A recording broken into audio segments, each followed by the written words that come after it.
been on my mind a lot this last week is the idea of persecution. So, as a member of the Church of Jesus Christ of Latter-day Saints, we are taught, and maybe it's like in all the gospel, and I don't know. I'm going to say it's everything. It's everything. So, in my church life growing up, that's how we'll begin this.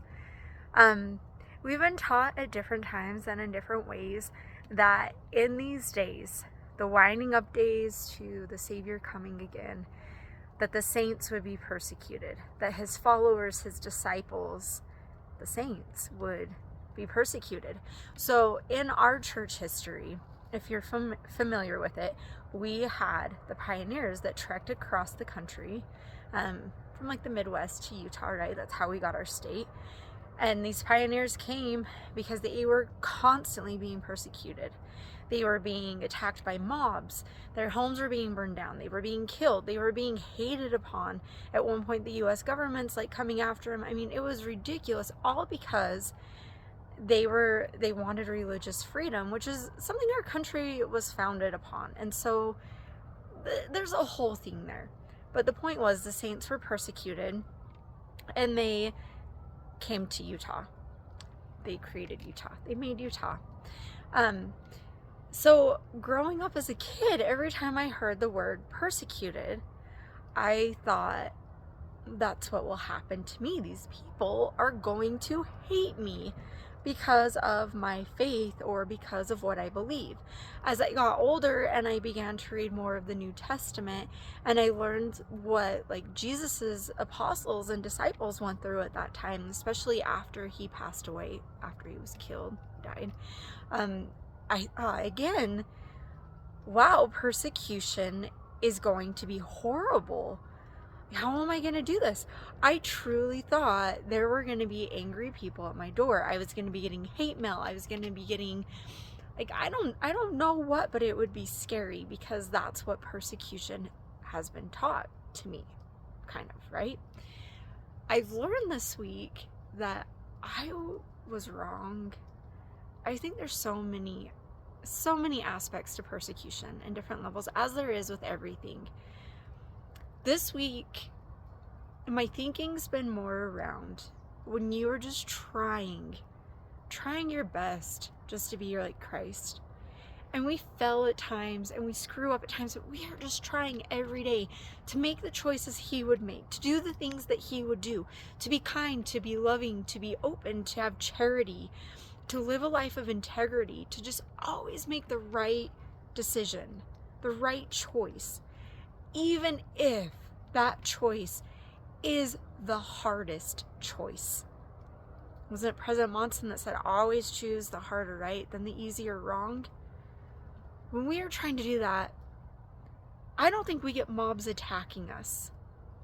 Instead, we get rude words from people, not because of our choice, and maybe yes, because of our choice, but it's like this unrelentless idea that people can mock and ridicule you. That people can have such strong opinions about what you decided to do. And did that affect this person? In any way, did that change this person's life because of a decision that you made? Maybe in some instances, yes.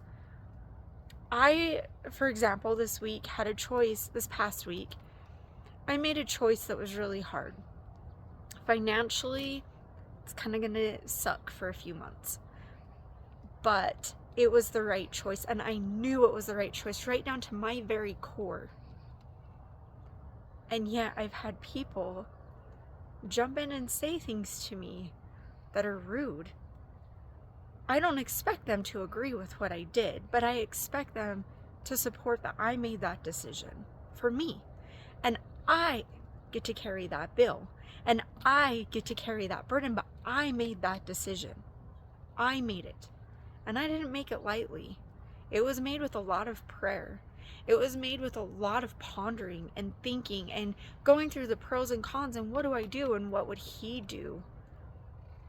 And I made the choice that I felt was right. Why do we think that we can have opinions?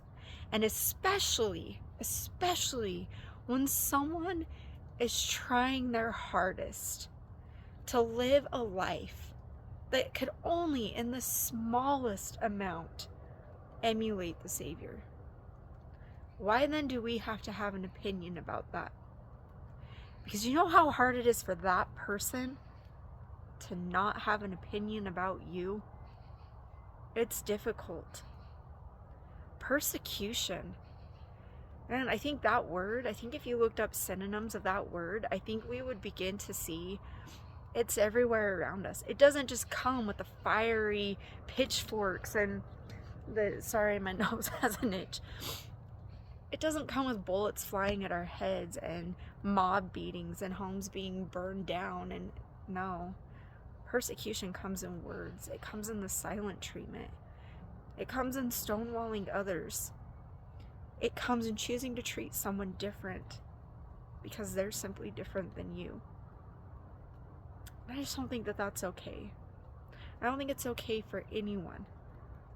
Because in this church culture that I live in, the people who have had the strongest hurtful words or opinions or even mocking me have been members of the same church I belong to. And the people that I have supported or that have supported me through this trial, they're very obviously not members of our church. And I mean that with piercings and tattoos and the way they talk and the way they everything. And in our church culture, we don't have that. And so sometimes it's easy to say, oh, they must not go to our church. Like, I know I'm putting myself in a hole. I'm sorry, but I know what I'm meaning right now, even if it sounds like diarrhea of the mouth. They have been the most Christ-like people. And the decision that I made with prayer, trying with my intent to be like the Savior. Don't persecute people. Don't hate on people. Love like He did. Be like Him. You never know who's watching you. You never know when you are being a Christ-like leader in a situation and in a circumstance. So don't hate. Just don't hate people. Talk to you guys later.